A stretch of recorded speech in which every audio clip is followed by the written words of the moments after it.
Oh, great. Welcome, folks. We are here for student presentations. So happy to see the things you folks are working on. And we'll chat a little bit, maybe towards the end, about ideas and maybe wrap a little early today. We'll see how folks are doing. Heather, I'll turn it over to you. Feel free to share your screen. Thank you.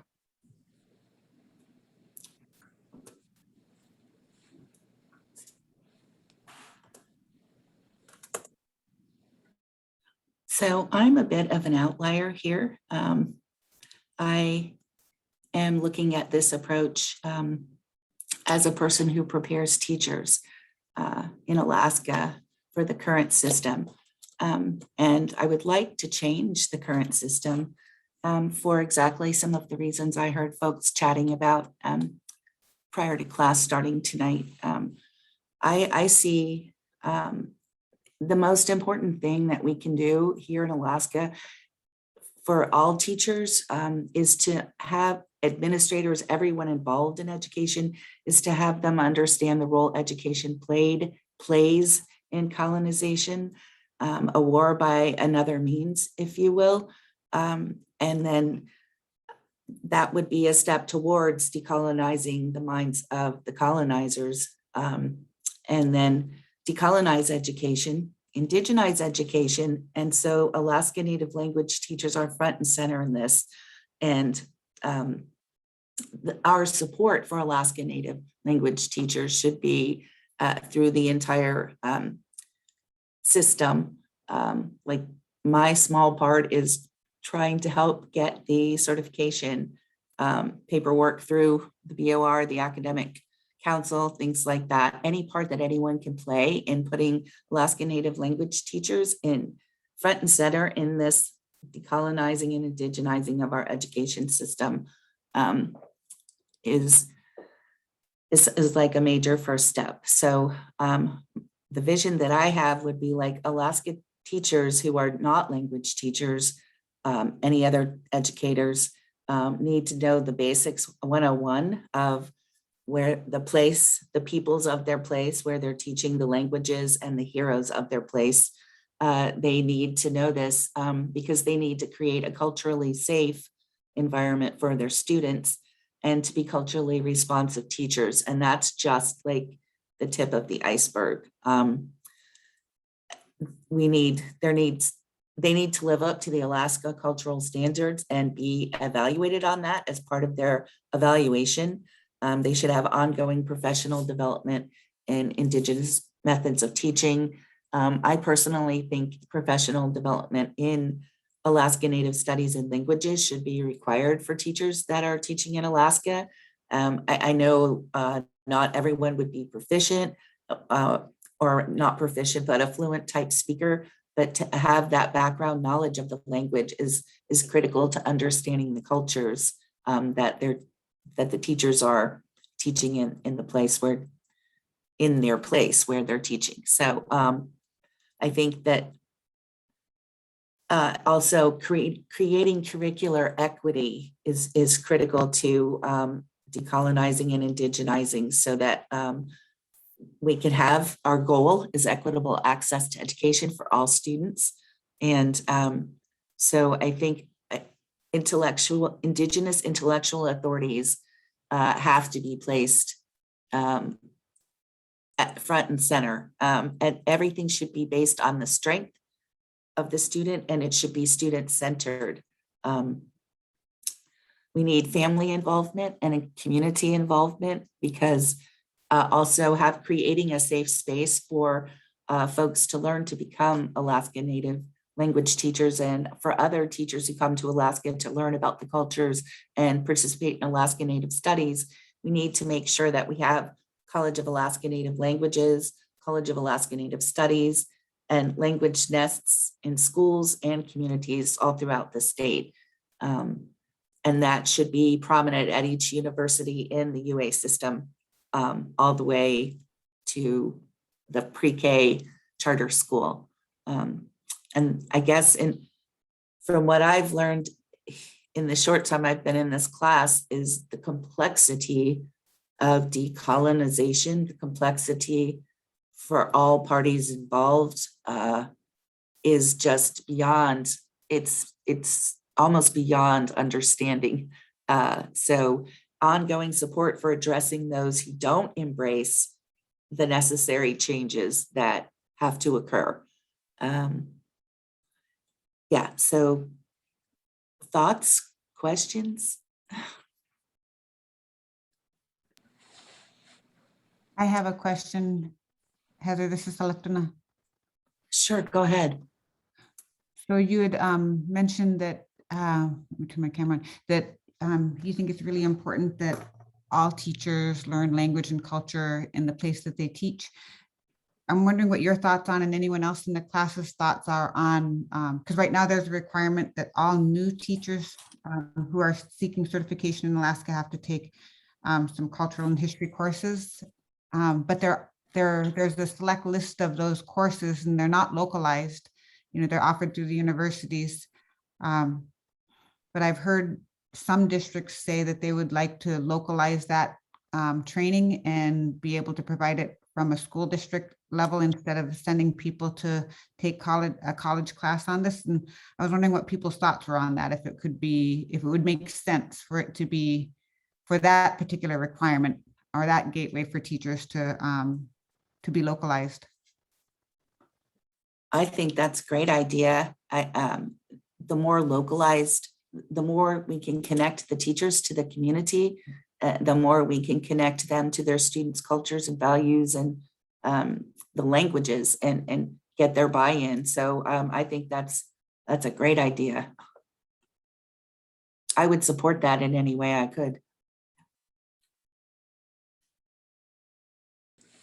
Yeah, that's really fabulous because what you have sort of like the teachers that exist right now, and then we've got to think about what are we going to do to help improve their ability to connect with people's places, organizations, and languages. And then you have the new teachers that you're going to be making, and there's a bit of a sort of looking at these two different aspects, and so what do we see the future teachers of Alaska looking like, and then what do we want to shift for current teachers in Alaska? And I think in general, we're looking for just an overall increase in specific knowledges and languages and ways of knowing.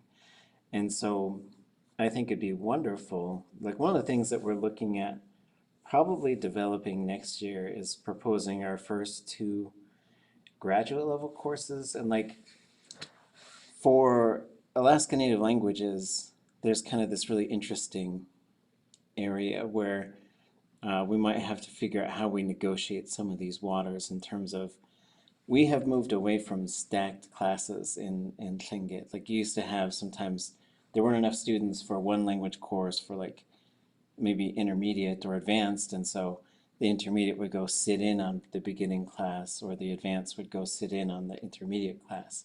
And they would sort of do the same thing that they've done before. But the thinking at the time was, well, that's better than nothing. That's better than saying there's nothing available to you.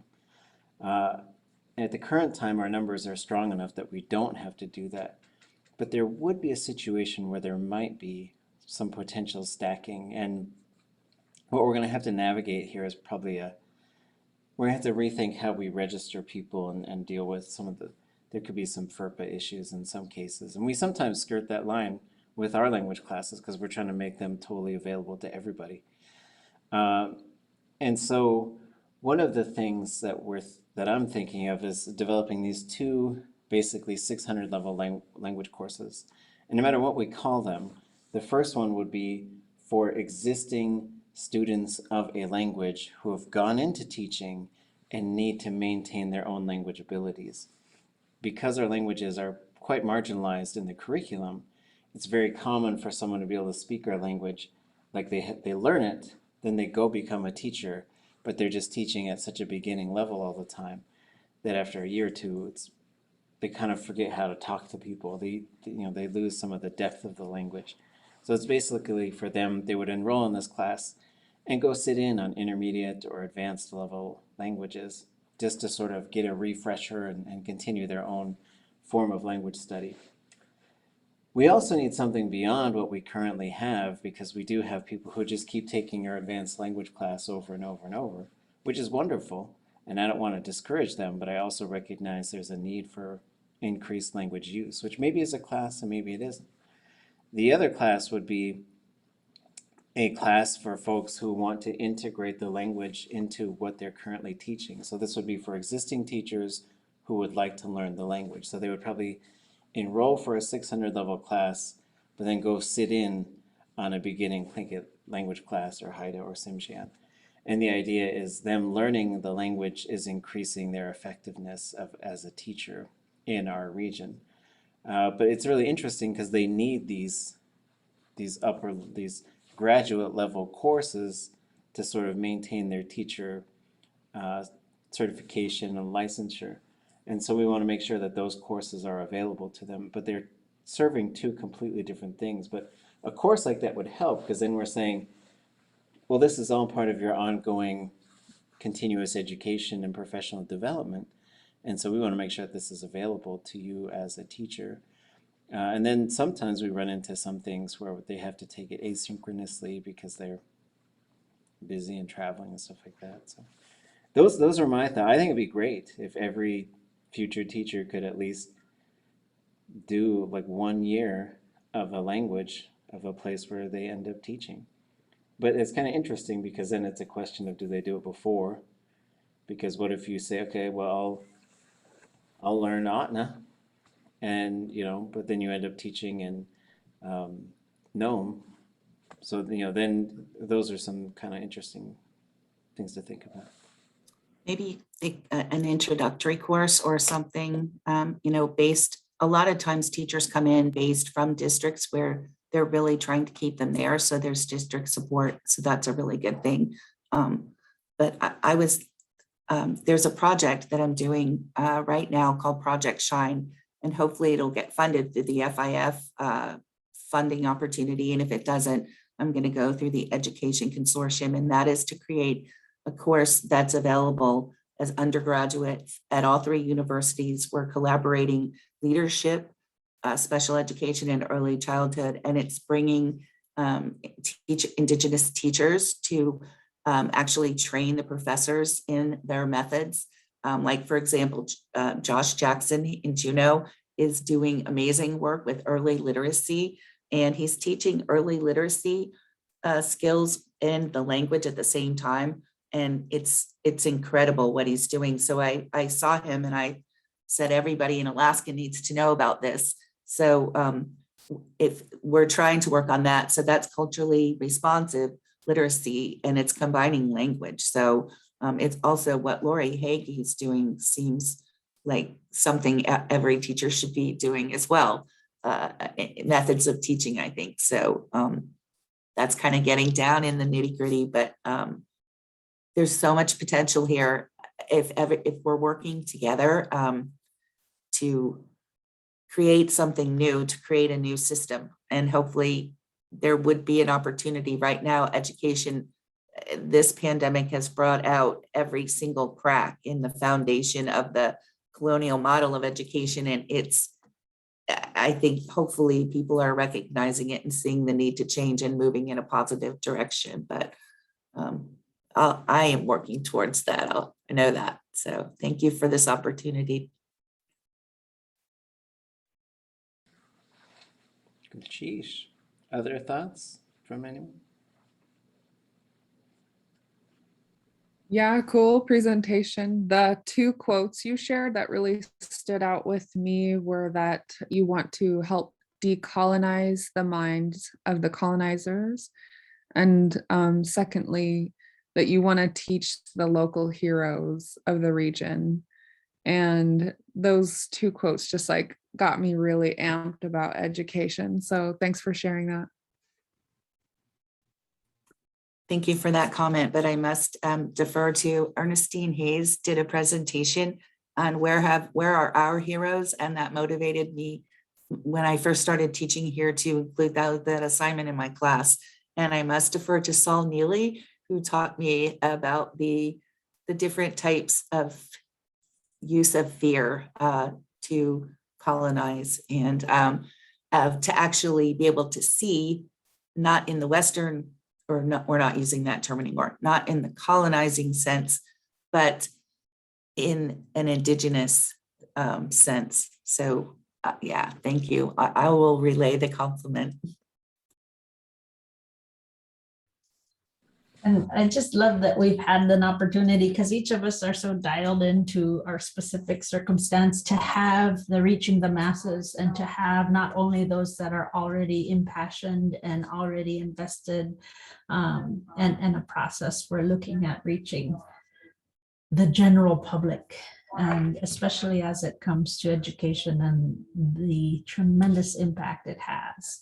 And we still have our blinders on. So I sure love that we got this chance to hear it. So thank you. Koyana, goodness cheese and all of the rest. How Masicho and Anabasi, Doikshin. And one of the things that we'll just have these ongoing conversations about is what do we have, and what do we lack, and what do we need to create, and what do we need to adjust. And those are things I always think about, because the systems as they exist do not really contain the pathways that we need for languages to be involved in education. Like we have to just construct our own thing and basically get out of the system right now. But for me, that's not acceptable. That means you have to adjust the system. You have to adjust what exists to create room for those opportunities. And then you have to sometimes create new pathways. But there's always a resource question. And I think there's a couple of things that really play into the hands of the status quo. And the status quo is usually a combination of modernity and white supremacy and male supremacy. And these things contribute to the ongoing cultural hegemony where things don't really have an opportunity to change. And so if they don't, some of the things that I think become political theatrics are conflicts over a budget, and then conflicts over these two polarized sides who cannot form an agreement with each other. And they'll fight about things that are important to them, but then those fights will bleed over into total inaction. So I was in a meeting, I think it was yesterday, and we were talking about, well, should we create a new law that does this and this? And the consensus was you can't create laws these days. You can't do it. And so some of these things are sort of, I'll show you folks a visual so that we can look at some of the things that I was thinking about here. Let's see, not this one. So over the past several years, I've been thinking about the current sort of network of things that exist for Alaska Native languages, and then trying to think of, could we develop additional sort of resources throughout the state of Alaska that might be able to help us. So the way you would sort of look at this, if it has these little spikes behind it, that's something new. And then these things are all sort of linked together. And some of these, they're kind of chained to each other. And so they just have this sort of, well, I guess tribal governments, no, they do exist. But for generations now, the state of Alaska, well, I guess not generations, but just for several governors, there's just an absolute refusal to acknowledge and to work at a cooperative level with tribal governments, so with federally recognized tribes. And so, but there is still a relationship between tribes and the state of Alaska and its government and the federal government and the Alaska State Legislature and the governor's office. There was talk during the Walker administration about developing an Office of Alaska Native Affairs, and I don't know if this would ever happen in Alaska. I think Alaska is it's a very racist state in terms of maintaining its own status quo, and that status quo is sort of like, I think it finds these ways to resist change by just sort of saying, well, we'd love to, but this budget, would love to, but these polarizing figures who can't get along. So you do have tribal colleges, you do have language nests, there is a language medium school, there is the State Board of Education, there's the Alaska Native Language Preservation and Advisory Council. So there's a bill we're trying to push through that would change the name of that to the Council of Alaska Native Languages. And then, because we just want to get the word preservation out of there. And then also, we wanted to add 2 more voting members because I think there should just be 2 more people on that board. I mean, it's hard to get people to do stuff, just to be honest, but I think if you had more people, you might have more sort of ideas to the table, and you might have better representation. I don't think there's any representation for any of the Dene languages right now.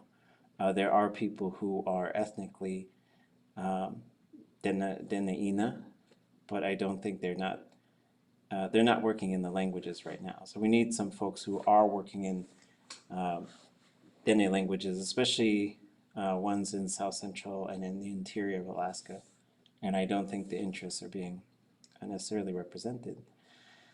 So, but also just sort of thinking of what does it do? And what it does is it develops, every 2 years, it develops a report that it gives to the governor and to the legislature to say, here's what the priorities should be for language revitalization.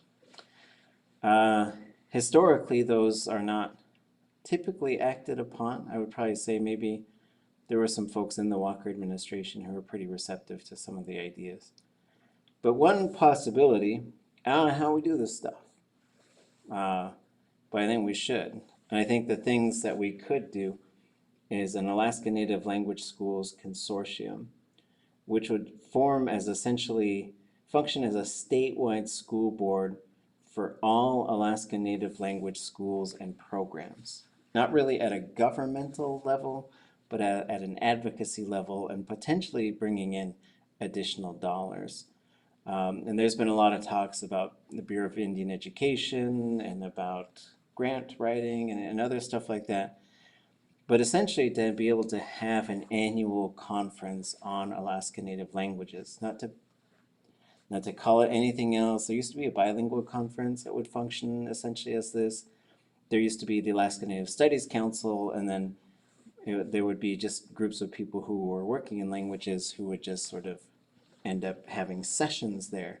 But actually having some work sessions where not necessarily having an academic conference, although it could involve bringing in 1 or 2 speakers and folks to work with us from other communities that are experiencing high levels of language revitalization. But also just to figure out a language nest is different than a daycare, and a language medium school is different than an English medium school. And then public school language programs, we need to make sure that those are properly supported and that there could be one in every school.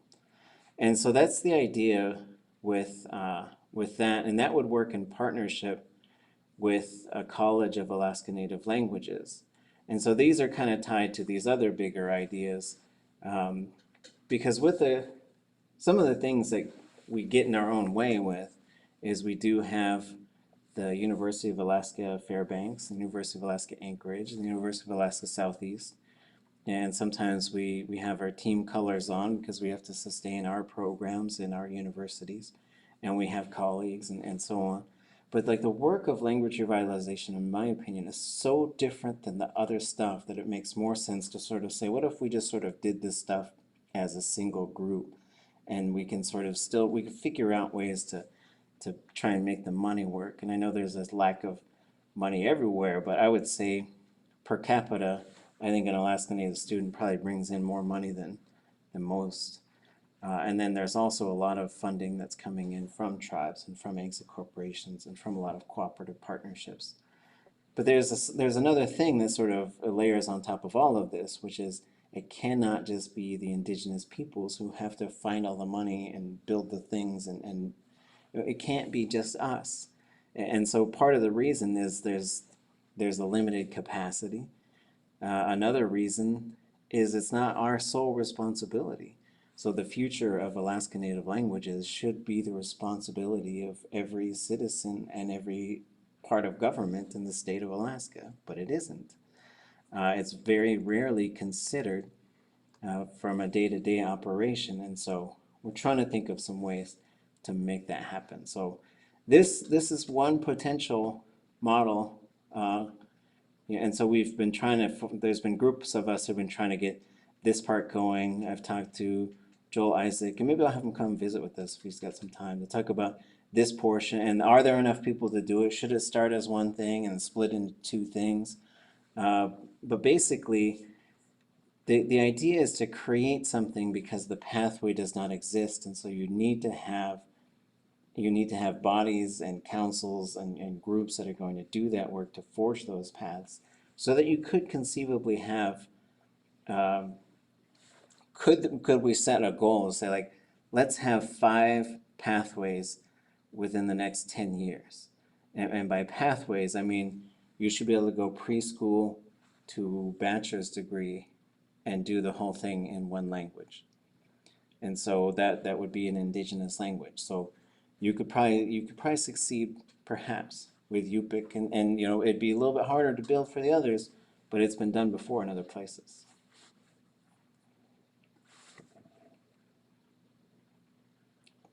Sheesh. How direction. Who's on next? Who's gonna go next? And we can keep talking about this too if you folks want. I know we got a couple other presentations.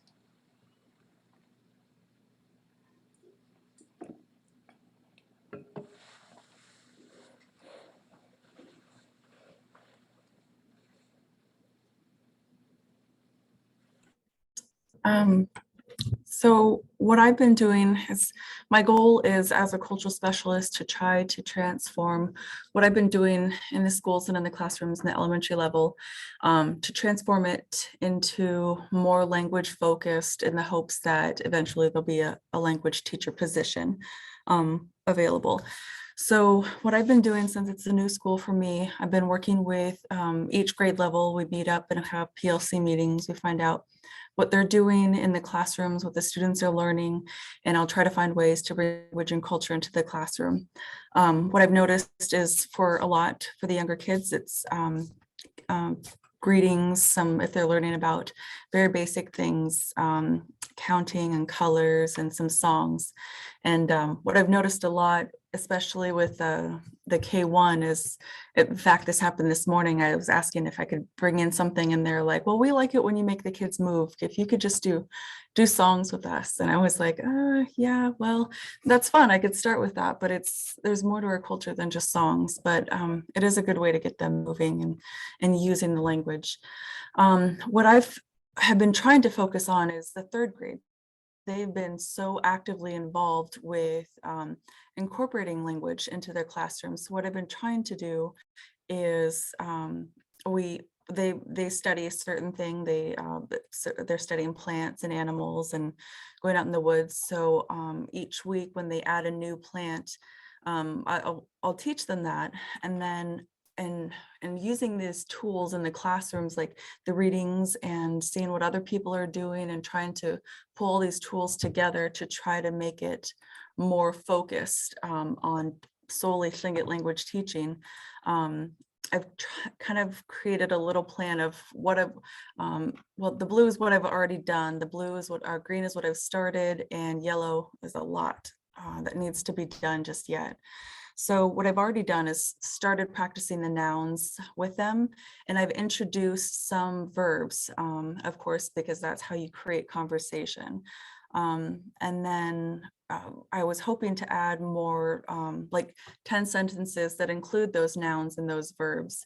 But the one thing that I struggle with is it's one thing to learn through immersion, but as a beginner teacher to teach through immersion, it's a little bit of pressure. It feels that way because I'm so used to saying, okay, this word means this, and this word means this, and this word means that. So what I've begun to do is to create these PowerPoints because they respond very well to PowerPoints. and using the nouns that they've used or that they've learned and adding the verbs in and just kind of going through and drilling and practicing and having them responding. And then adding also, because we go out Friday in the forest, and when we go out there to add, what do you see, and then have the students respond. And then of course there's also a song that goes along with that. The one thing I also get nervous about is once I'm in a classroom is, do I have enough to say or to do or to present for the full time that I'm in there, whether it be half an hour, 45 minutes. I get nervous if I run out of things to say, and I don't want to just talk the whole time, because that can get really boring for both me and the kids. So I've started trying to find ways to engage them so that it's fun for them to do. So creating flashcards and asking questions, and having the students practice writing. So they have the words, they verbally have said it and they've identified it through question and answer, and then practice having them writing it. And I have heard that it's not, that you shouldn't introduce writing until, I guess, later on. I'm trying to find ways for them to really engage, and then maybe also put connections with what they're seeing to what they're hearing, because I oftentimes find myself explaining a lot of what does an X underline mean and what does a K with an apostrophe mean. So explaining those, one, I break it up. So having them practicing them writing it was kind of a way to get them engaged and involved. And then they love these matching, like they just, because they know them, they've written them, they've said them, and then match them, they got it. There was a vocabulary, I did this one with the kiddos, and some of the kiddos got there and they flew right through it and they loved it, and they had fun writing, doing word searches. They don't always work, like this one didn't work because I had the apostrophes in there. And so I did it without the apostrophes, and then I ended up going in and writing them after, and then that made it easier for the kids to find. So where did we go? Is it this one? Here we go. So I guess, and just leading up to, so those are the ways I was trying to find ways of getting them involved, and those are physical, sit down, do this. But I was also trying to find other ways to have the students be actively involved, like doing a scavenger hunt, or having yes or no questions in a piece of paper that has like or take, and then they can check them off if the answer is yes or no. And it kind of just like keep leading up, and to add more, let's see, I guess the next phase was having picture books. And I know this is something that's probably going to be later on, because it requires a lot of, I don't know, maybe work to do. But I guess it's something that I hope to do throughout the year. And then adding storytelling. I think I missed the sentences part. Oh, I apologize.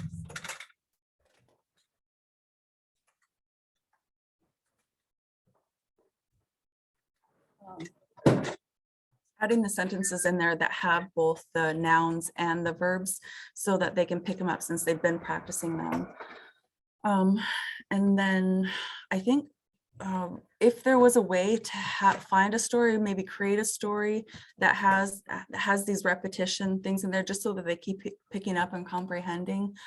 But then I guess the final would be like an ending, like a celebration where we come together and we have family and friends, where the students get to share like what they've been learning. I think the goal is to have them teach their parents, like have different stations where the students can say, like do question answer drills with their family and friends to show what they've been learning.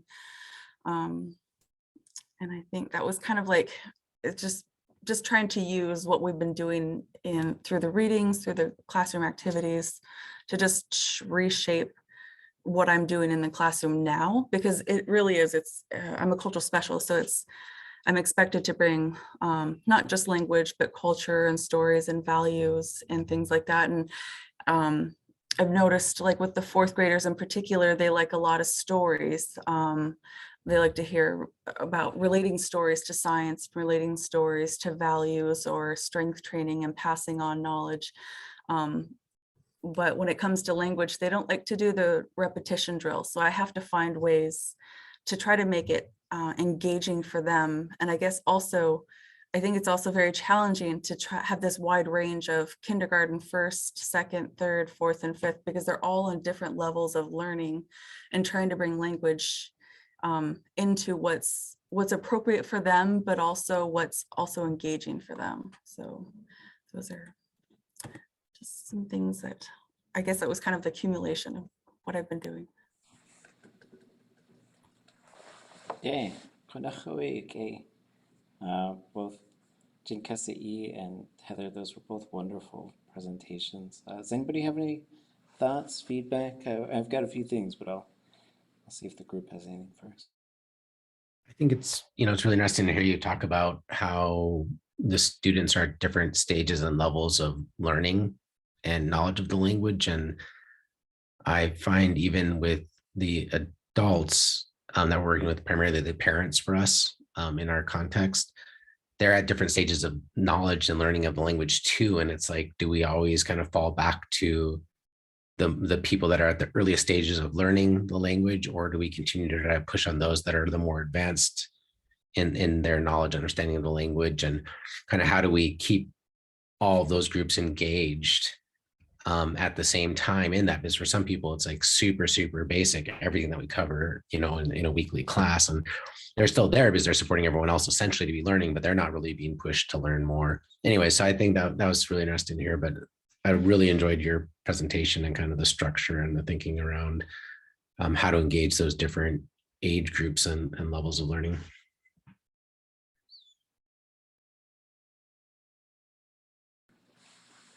Fabulous. I want to show you folks a few pictures from Hawaii and talk about some of the things that I saw over there, and then also talk about some of the things that we've been working on here. And there's always a big question, reading, writing, how much of that should they be doing? Talking, sitting, being active.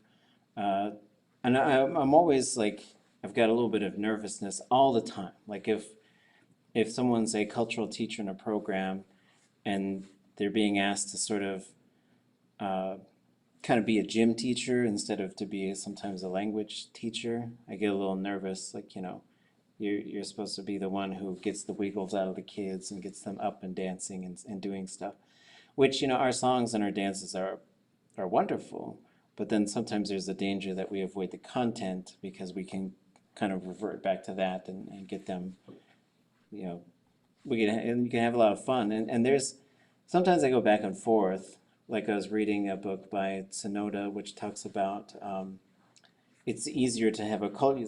So the language and the culture are connected, right? They're both born from each other, and they're both born from the land, and they're born from ancestors. But they can at times be disconnected.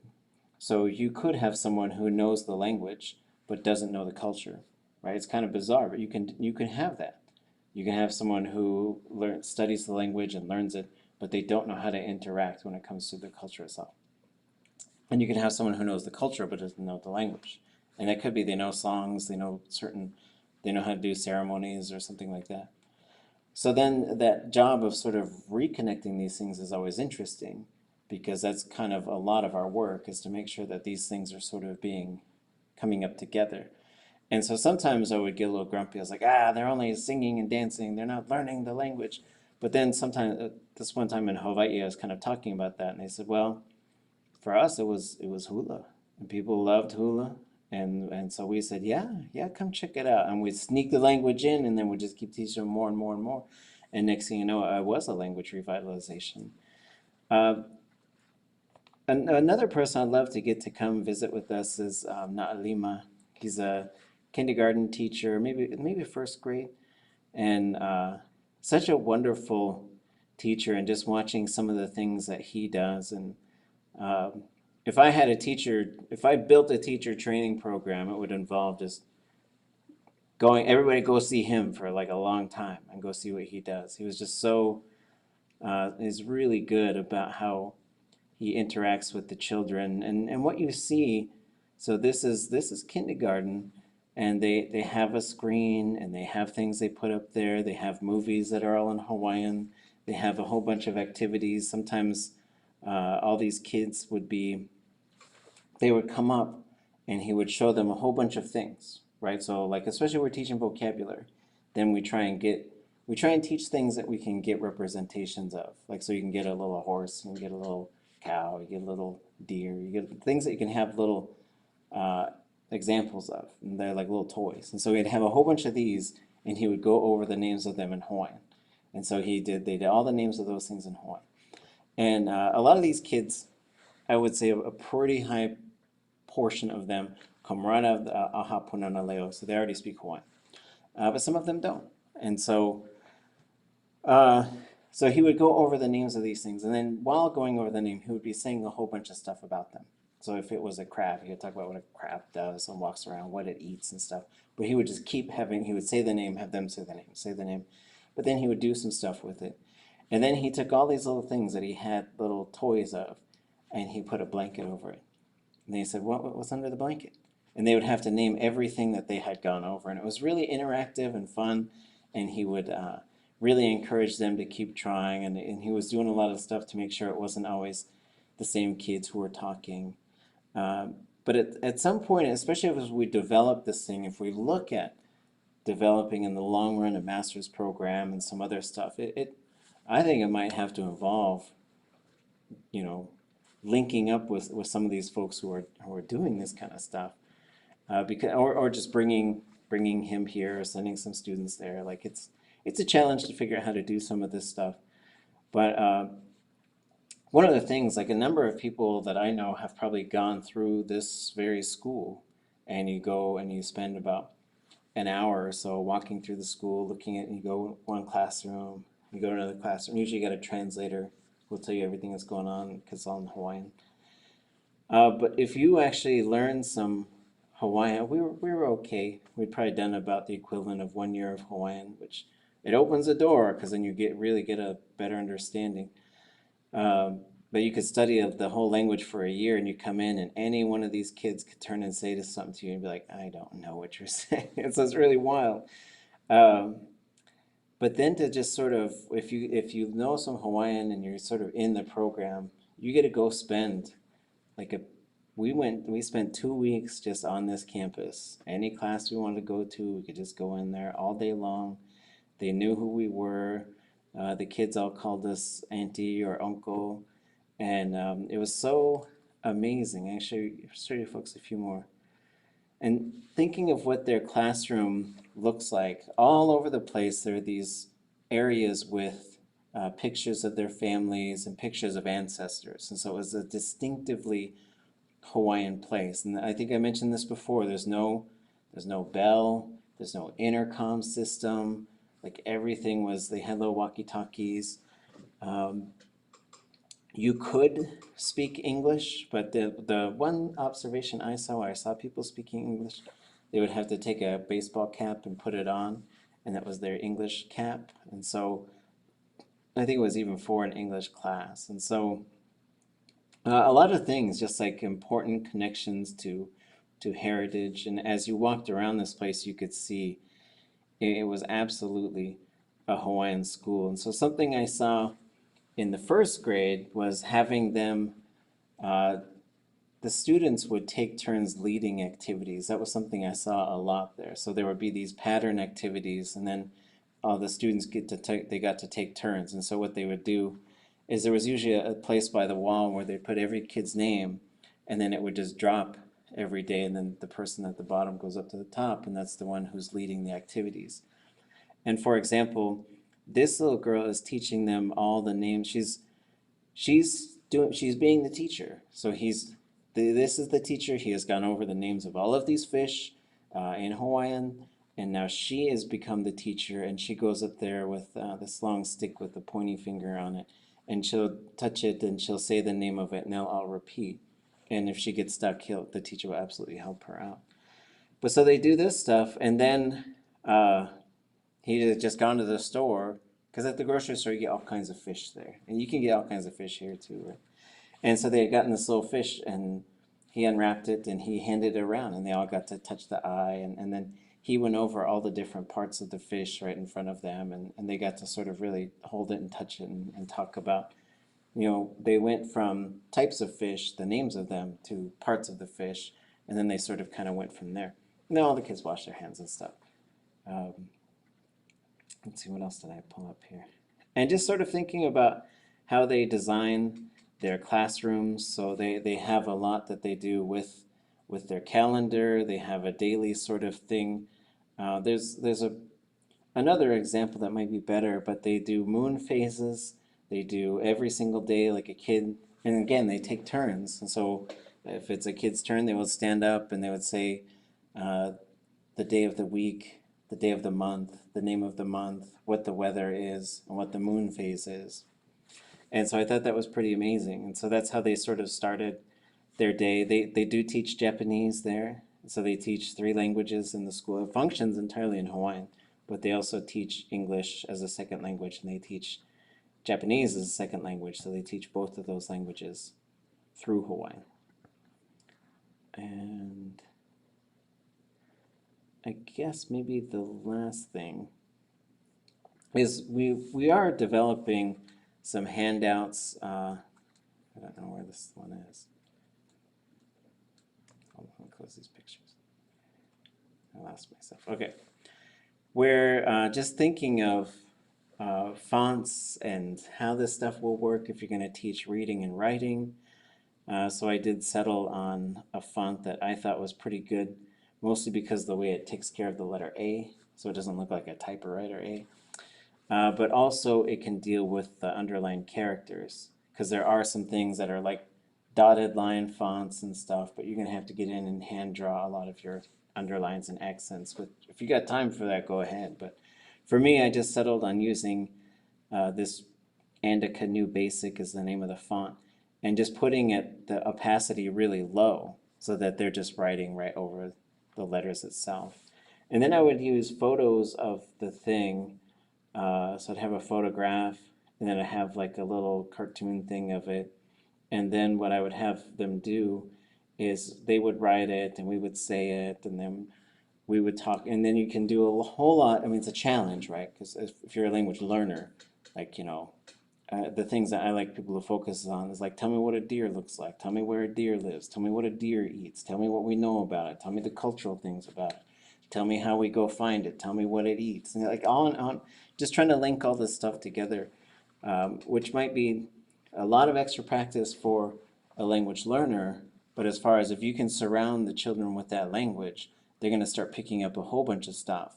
And what I saw with Na'alima is he was very active. So he did this as well, going through like mountaintop to around the mountain, to base of the mountain, to the beach, to the ocean, to the deep waters. And he would jump around like I don't know what kind of animal he was being at that time, but he would act like the animal, and he'd get the kids really laughing and having fun. But then I would have kids, I'd have another page where maybe this one was blank, and then you had Guapan repeated like a few times. So like write it 4 times and then draw a picture of it. And that way the kids are sort of doing something a bit more interactive, and they've got one to look at. And if kids have a real hard time, you give them a piece of tracing paper and they can just trace right over this one and draw a little picture of it. But just some of these things these are, you don't have to pick one, but it seems like there's these sort of, you're going to have to decide in your program, when do you get them reading and writing, and when do you expect them to be doing that in front of other people? Because in Hawaii, they do it very early, very early. And so even before kindergarten, they're always reading. They have books with giant letters, and they're teaching them the alphabet and how it works and how every sound goes. But there's some different things you can do with that. And these are some programs I never really finished. If anybody wants to finish it, I can give you all the files and you can do all the work. But also, Global Heritage Foundation was funding this one, and then I was doing a lot of it because I was homeschooling my kids, and I was like, well, I got to teach about stuff. And then Tlingit Haida is doing a bunch of little readers right now as well that are all very short. A lot of languages have had things like this where you have these little readers that folks can do. And then just sort of sharing. If anybody wants these, like I've got this image, I've got this image, I've got this framework. It's in this program called InDesign. Like you want to just take this, you want to make it You want to make it Haida? Go ahead. You want to make it Tsimshan? Go ahead. And can someone tell me, I don't know if we'll be able to get it today, can someone tell me the Haida name for a crow? For a what? Can you say that again? For a crow.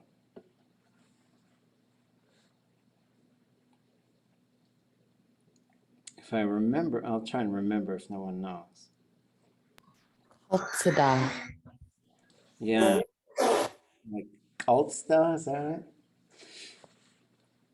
And is that it? Kaltsta? Otsada. Kaltsta. Ha'a. So I was studying Haida in Kasan, and Julie Coburn would come and she'd just give me these lists of things, birds, and she'd do opposites, and so it was very fun. And I remember I was up in Kaufman Cove, and I was looking at these crows in a tree, and I could think of it in Tlingit, but I was like, what is the Haida name? Because I was really trying to use the language as I was using it. And then I went home and I was going through this sort of phase where I was trying to get good at making my own salsa.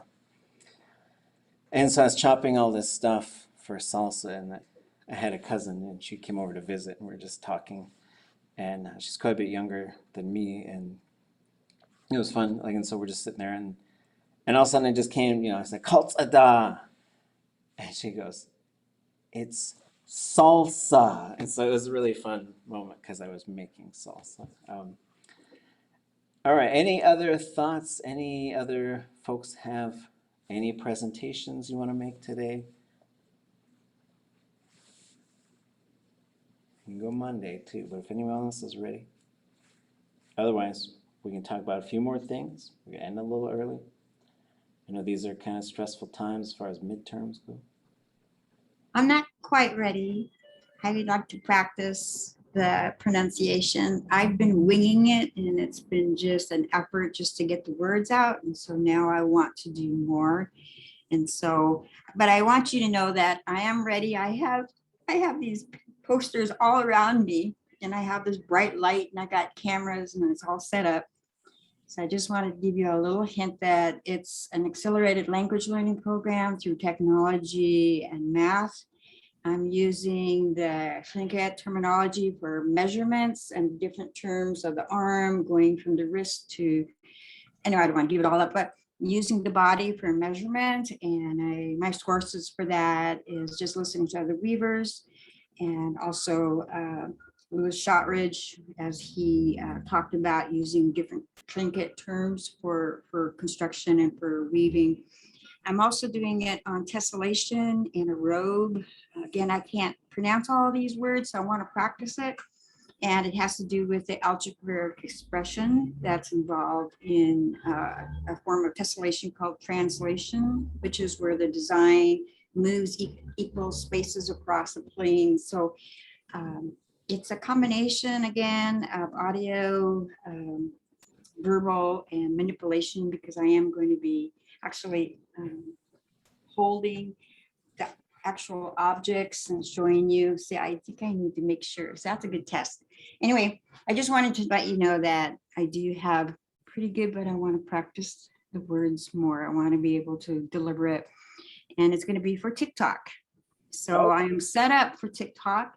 We tried it yesterday. My 8-year-old great-granddaughter put something up, and she had 30,000 views overnight. It was not Yeah. a What was it?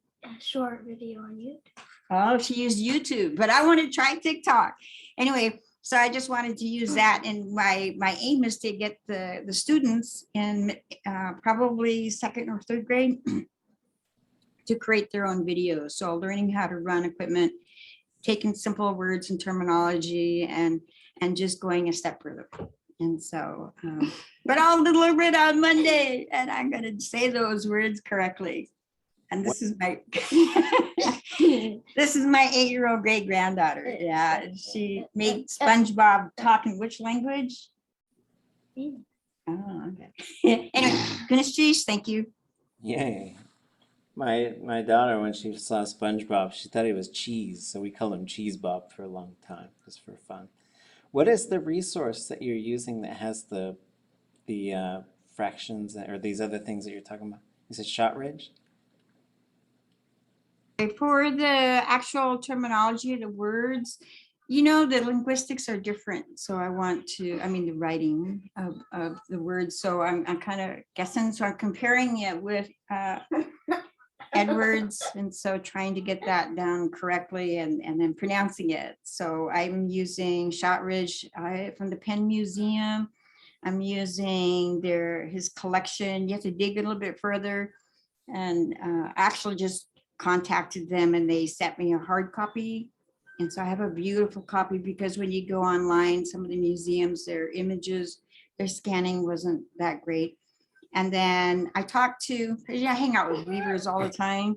And so we talk about how we measure things and how we use our arm and how we just set things up. And I remember my dad doing that too, and he was building boats.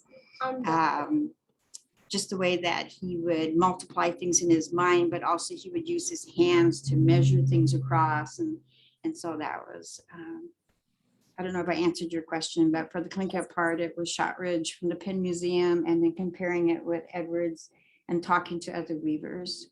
No, I look forward to seeing it. And just it doesn't have to be ready. And you're not teaching it to us. You're just showing us your idea, and then we're going to give you feedback. So I do look forward to seeing it. It sounds wonderful. So let me ask you folks, do y'all in your language, you got a word for half? And what is it and how does it work?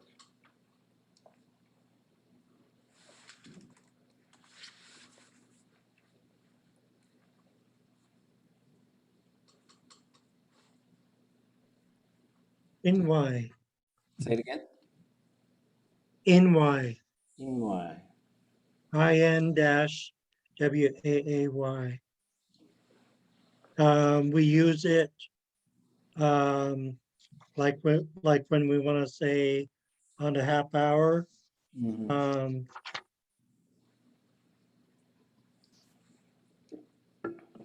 It's actually IN glottal stop WA tone mark AY.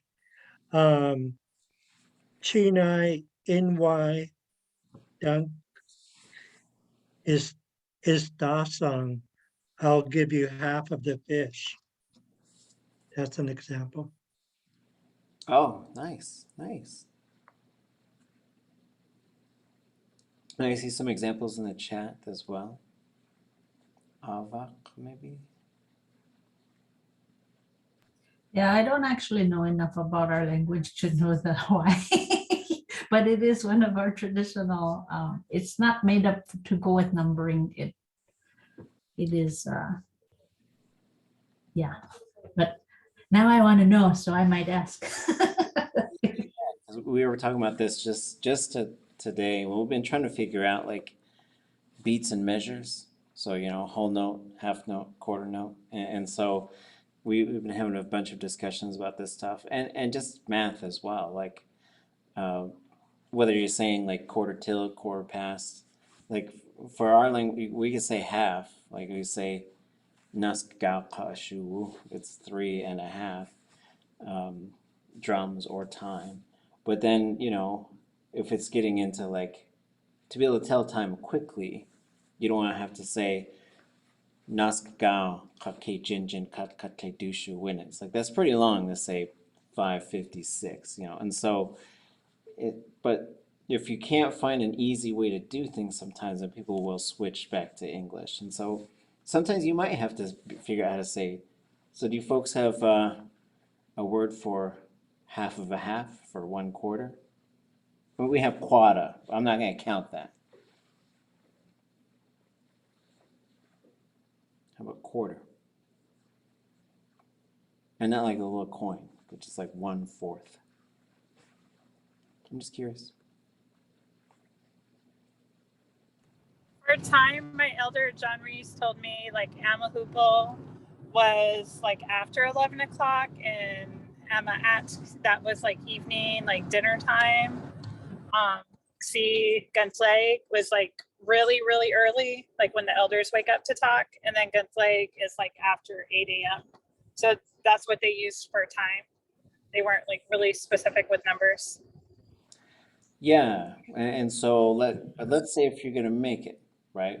Because let's say I gotta tell you how to make my nani's famous fry bread, but I gotta say it in the language, right? And so these are some things we might have to figure out. And let me ask you this, how are you gonna figure it out? How are you gonna do it? What do you think? When I was making Sam with Terry Burr, she like there was a word for like the clear measuring cup, and it was just like our word for glass, and then there was another word for the other measuring cup, like the black cup that you use, and that's how she taught me when we measured our jam. Well, I mean, that makes sense. Yeah, to have the words for the cups, you know. And so, like, we have a word, you can use 1 cup, and that's our word for a cup. And you can use 1 gallon, and that's our word for a pitcher. Uh, and so, like, but just in terms of, like, if you really want to, if you're going to teach this stuff through the language, there are some things, and there's always going to be this sort of negotiation in terms of how much do we translate, how much can we translate. Do we really want to teach all this stuff? But then there's going to have to be some dialogues that go along with this, and there's going to have to be ways that these things were figured out a long time ago. Because if you had like a piece of food and you had 4 people and you had to cut it into chunks, they might just say like cut it the same size for everybody, and maybe it was something like that.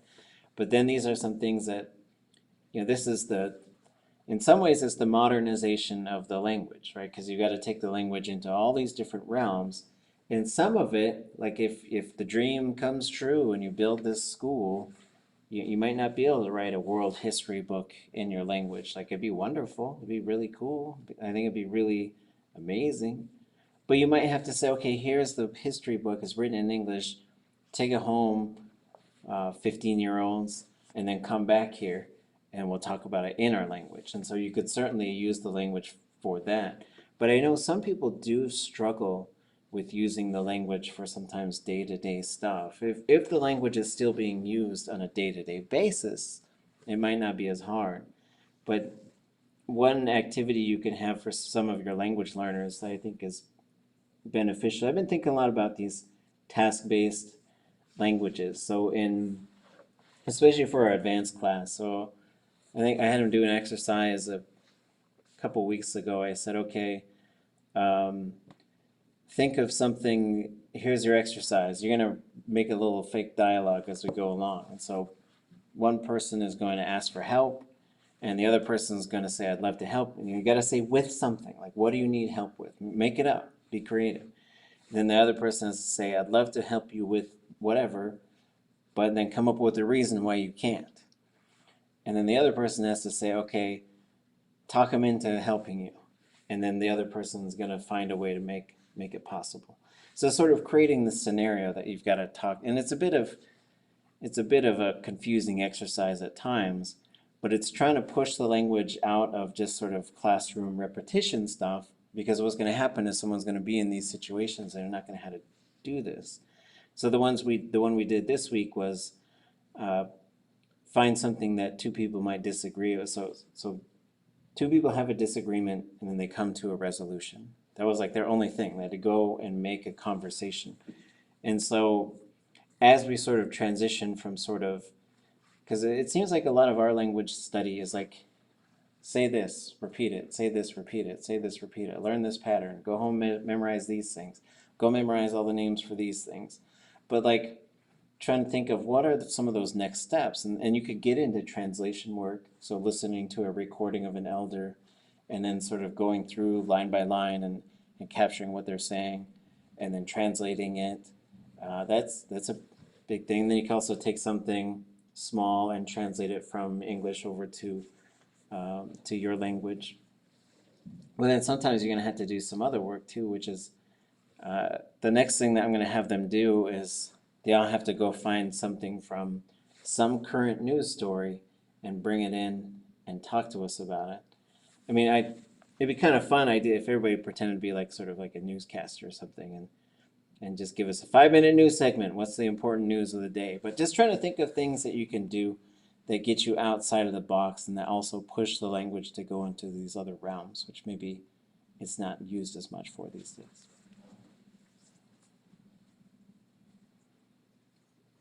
Any other thoughts on that stuff? I think something you said in a previous class is something that we're doing a lot of, which is just recognizing what is the everyday today language that we use a lot of, and let's get really good at using that language. For example, where are you going? What are you going to get? I'm going to get this. I'm going here. Oh, when are you going to get back? When are you going to leave? Why are you going there? And then when they get back, what did you do while you're over there? And like you just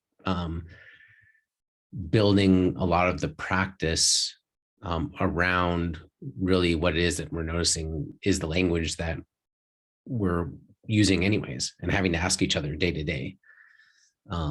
And noticing for us anyways, when we get to a point where we need to switch into English for a second, and then recognizing, okay, this is an area where we need to work on the language more because we had to switch to English to be able to communicate this clearly. Anyhow, that I think that's been, and I've been thinking a lot about that, about like, what are the real high use verbs? What are the real high use nouns? And focusing a lot of our efforts around those areas where we know they're just really high use. Another thing is going back to the other comment you said, is around like the tools for measurement and language that we don't already have in our language, or things that we might not know how to say quite yet. Just allow ourselves to use that English word for that apple or something like that, because we don't have a specific word. Because the bigger deal is just being able to use all the words around it. Like, can you go get that apple for me, bring it over here and cut it up? If the only thing you said in that whole statement was apple, you're doing great. And so anyhow, that's kind of like how we've just naturally been organically shifting towards allowing some English words in the context, at least for the Chutko, but still trying to keep the primary context and speaking and through the language. I see. Yeah, I agree.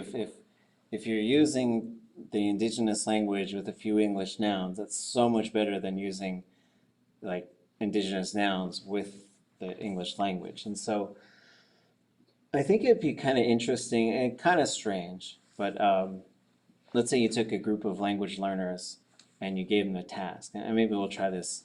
Those of you in advanced Tlingit, you might have an upper hand, but just to say, okay, go record, like it's gonna be kind of weird, it might feel invasive, but use your phone or whatever, and no secrets, don't like secretly do it, but just say, hey, let's just visit for a bit, but I'm gonna record it. Try to just have a normal conversation, and just go record 5 conversations between 2 people who know each other pretty well, and then go and actually just transcribe them, write down exactly what you said, and then translate them so that you could see like, what would this look like if we did this in our language? And then sometimes the approach would be different, right? Sometimes the context would be different, but also, do you have ways to talk to each other about whose basketball team, which team you like is going to win, or whatever the thing is that you might be talking about. But just sort of, that might give some clues, as well as like within the language community, what are people kind of talking about?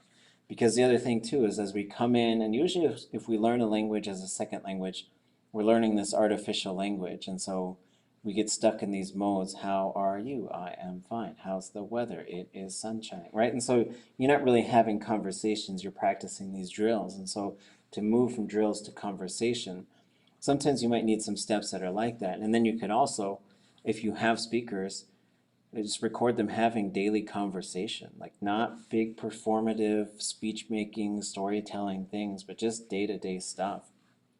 And then that gives you some material to then go in and write all of the indigenous language down, then translate it over. And I think some of this stuff does help, and then just continue.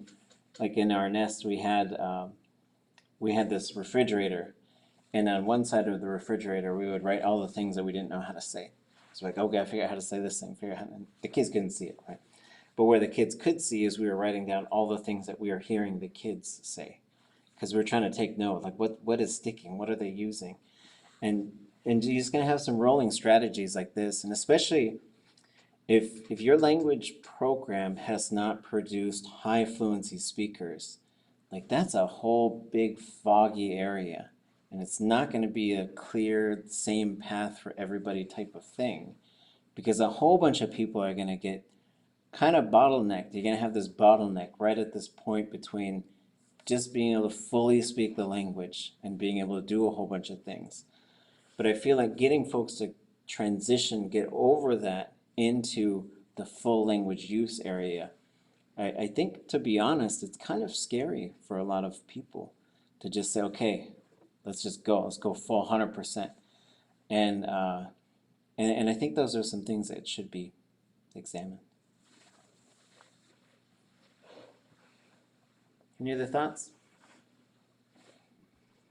I'll just add that every day we are where we're at with our learning and knowledge of the language is reflected back to us, just in the context, because we're always, every day, every one of us in here, it's a wall with like, oh wait, we're thinking something that we would like to say, but we don't know how to say it. And it's just like, so it's a constant reminder of, okay, this is something else that now I need to try to work on.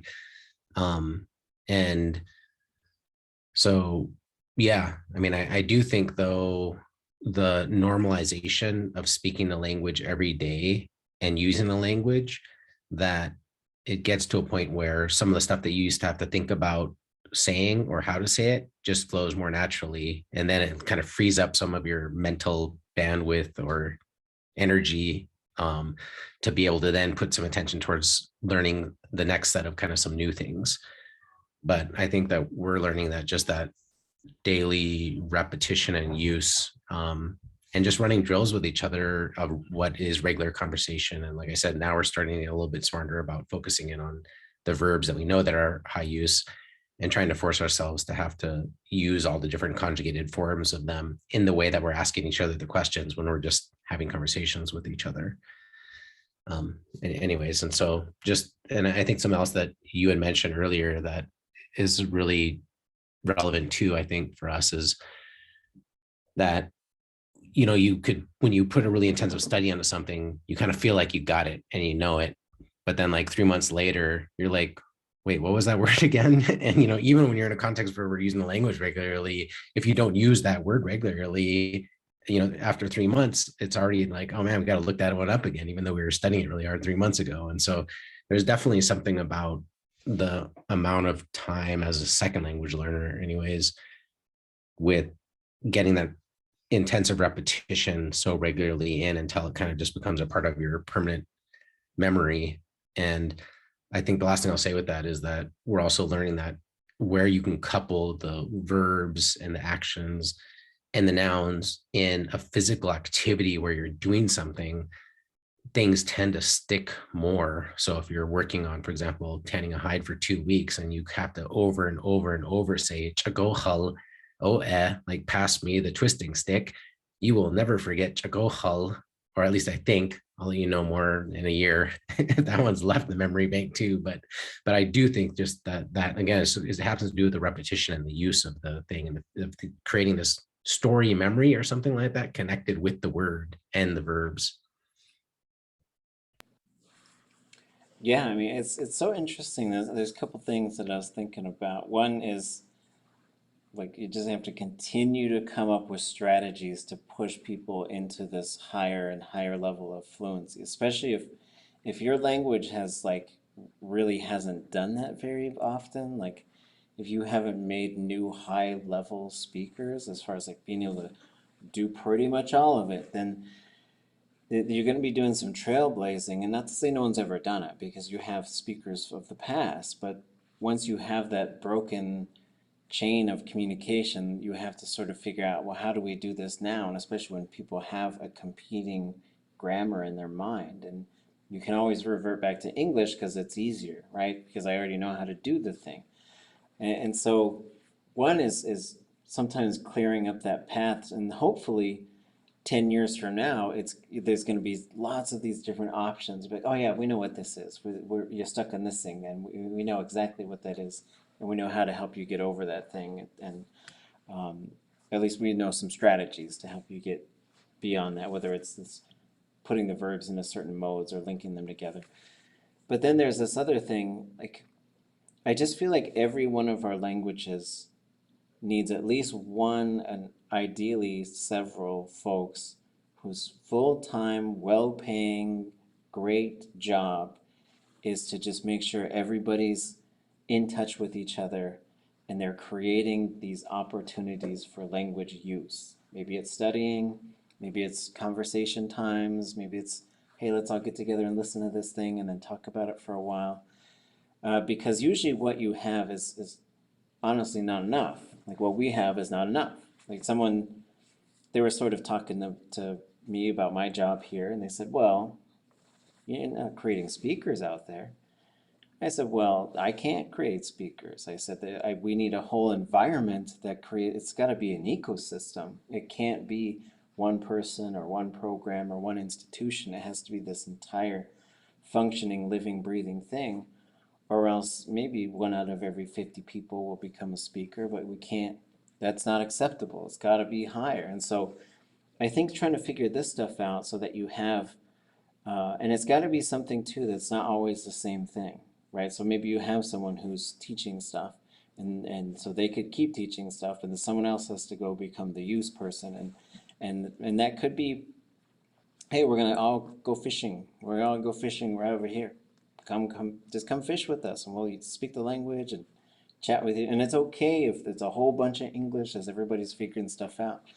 But then maybe there will be other things where it's like, hey, everybody's going to some grocery store. I'm not going to name them because none of them were nice when I asked if we could have shopping nights and thing it. And if they're nice and they say yeah, then I'll promote them big time. But it's like, well, we all need to get groceries, so everybody's who can, we're buying groceries at Thursday at 8 o'clock or whatever time, and we're just gonna speak in the language. And so we'll shop together and stuff. But it's always interesting too, because you got to form this whole other sense of community, and it could be challenging too, because maybe all your best friends aren't there. Maybe it's, but maybe you got to sort of figure it out as you go and sort of move beyond what you want and into what you've got and then what you can make it so that in the future there are more people who are just there. Final thoughts?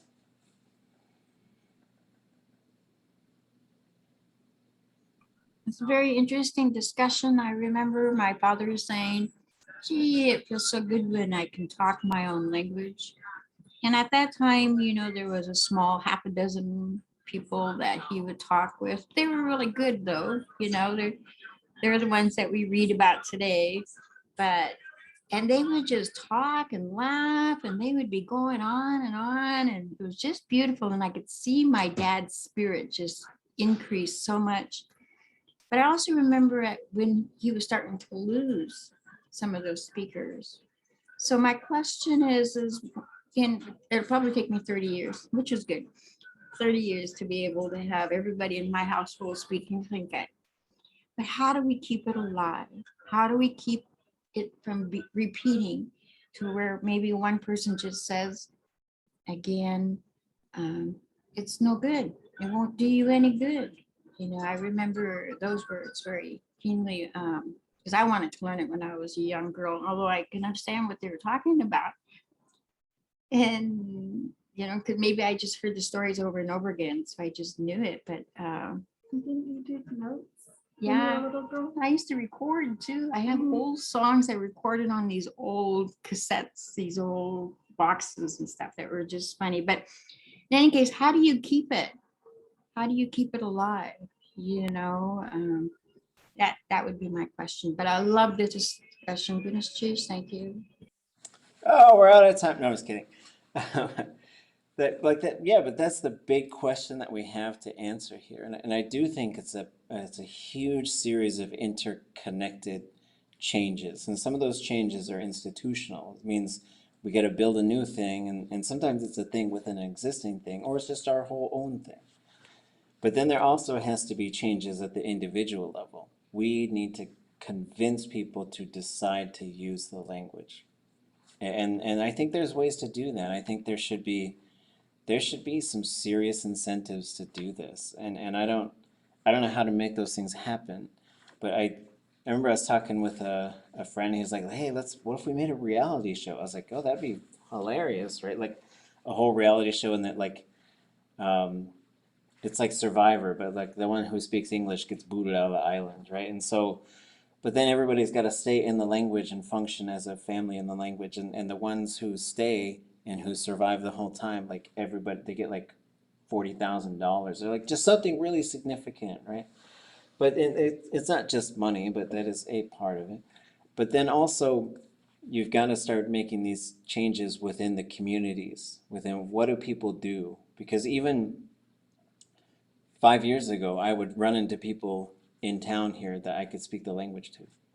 And that's very, very rare these days. And I know the pandemic makes everything different.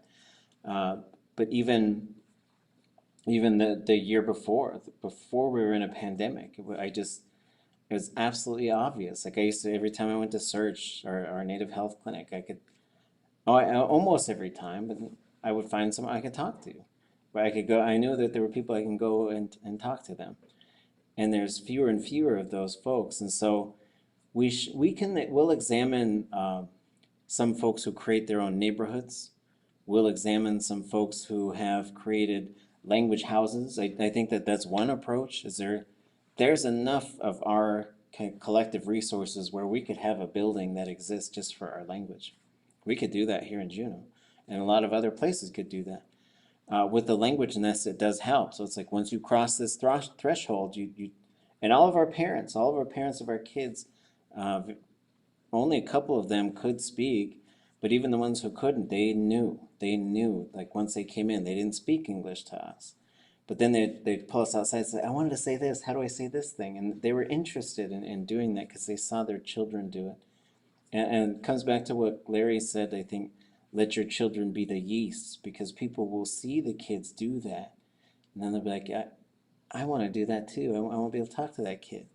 But then for some people, like to be able to grow the program and to not burn out, not overburden yourself, is a huge, huge task. And we'll keep talking about it. Thanks a lot, folks. There's one thing, not for this class, but for the next one, just because I'll forget by the next class, is just this thing about like we're like kind of our number one goal is to produce new speakers of language. And so for myself, I like to focus a lot on literacy, like reading and writing accurately the language, and also understanding all of the stems and the structure and the grammar of the language, because I just feel like the more I know about all those things, the more helpful I am as a teacher or as a language, someone who works in a language. But I'm also learning that like even being in the space, I'm learning how to say things in the language and I know what they mean, but I can't break them down to you. Like I don't know how to break down the stems of structure, but I'm also kind of learning like, well, at this point, it's not really important for me to be able to break all that down if I'm able to speak the language and communicate and say and understand the things that are being communicated.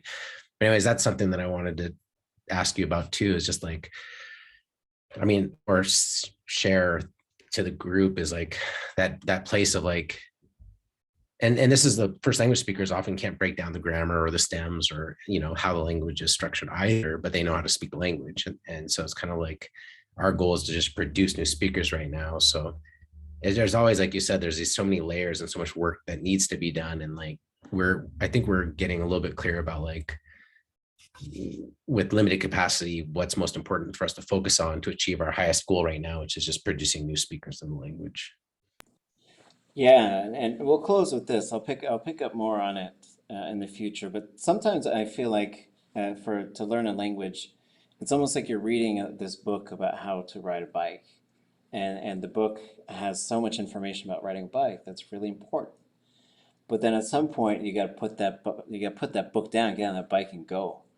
And I think a lot of learners get stuck at that point where they need to stop translating for themselves. And that is a very difficult thing to move beyond that. Because I think you continue, like, the English part of my brain needs to understand all of this stuff. And at some point, you're going to have to say, sorry, English brain, we'll catch up later. And it's a very strange thing. And I do think that there's some reasons why some folks sometimes can do that a little easier than others, because it's not like you're trying to have a split personality or anything like that, but you are trying to go forward and stop with the being able to keep up with it with your English way of thinking. And so when I first started thinking about this, was someone said, I can understand when these elders speak until about 1 minute in. Then all of a sudden I can't understand them anymore, and I don't know what's going on. And I said, well, I think you're translating everything into English for yourself. And then at some point your brain can't keep up with that and it gets tired. But that's the point, to have the faith that the bicycle is going to keep going, and it will. But you might have a couple crashes. It might not go the way you want it to go. But like, that's the thing. And it's a psychological thing, it's a spiritual thing, it's an emotional thing, it's a mental thing.